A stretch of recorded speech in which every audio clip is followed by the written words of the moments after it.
Solpang nagpuntling inkat misi manlo mi vial te zong mi in lo go man hase an chôn hang khâu tu an ti lo zong a nasining te khan Giêsu ni an đốt câu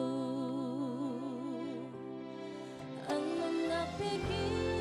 đốt na kalang te an đốt tuk sa nang mateng te kha an đốt big na si na sung lai tu dây lúc bị xóa Boy Giêsu an đốt nát zu azor lo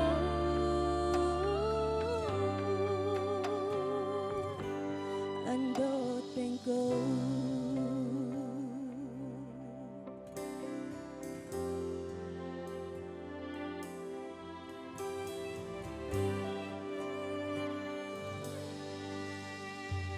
nết lên tháp hoang ha Giêsu an đốt xin lỗi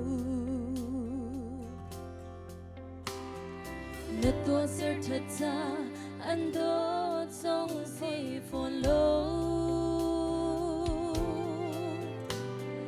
đốt lạc lâu sim hân lô an đốt chiêm câu vạn sung râm nôm tiếng nắng hè du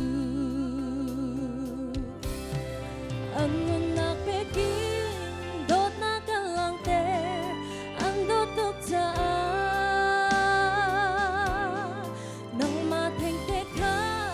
ang dot big na si na sung loi tu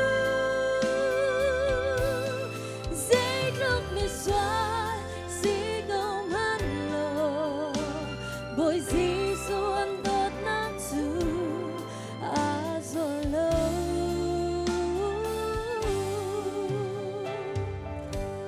an đốt bên câu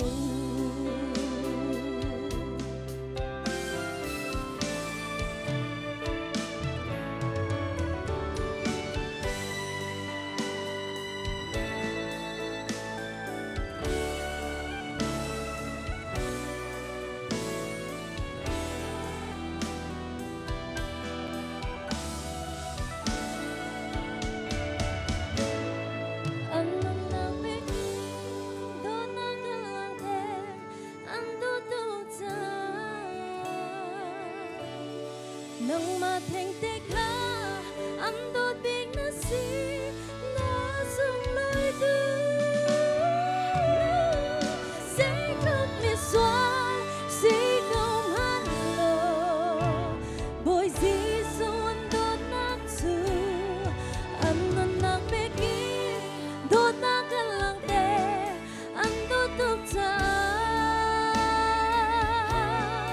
nang mateng te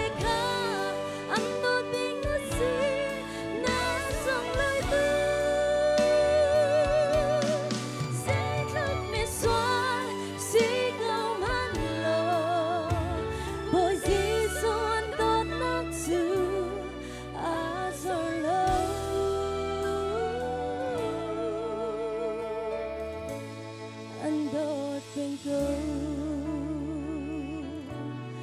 azor lo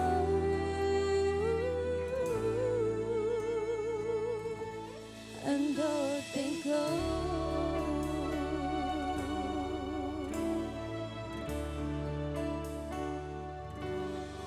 Betjani sumparnak sa kose